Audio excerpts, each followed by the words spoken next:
तुमच्या घरामध्ये देवघर आहे का आणि असेल तर त्याची योग्य दिशा कोणती आहे, चला या व्हिडिओमध्ये आपण पाहूया। वास्तूनुसार प्रत्येक घरामध्ये देवघर असणं अत्यावश्यक मानलं जातं, कारण देवघर म्हणजे घराचं आध्यात्मिक केंद्र असतं।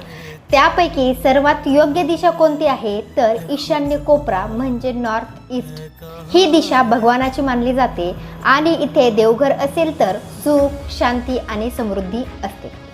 त्याचबरोबर पूर्व दिशा सुद्धा चांगली मानली जाते। ह्या दोन दिशेला तुम्ही देवघर ठेवू शकता, यामुळे प्रतिष्ठा आणि यश वाढू शकतं। पण काही दिशा अशा आहेत त्या दिशेला आपल्याला देवघर ठेवायचं नाही। त्याच्यामध्ये पहिली आहे दक्षिण दिशा, शत्रू आणि अडचणी वाढू शकतात यासाठी। दुसरी आहे नैऋत्य दिशा, नकारात्मक ऊर्जा असते म्हणून आपल्याला त्या ठिकाणी देवघर ठेवायचं नाही।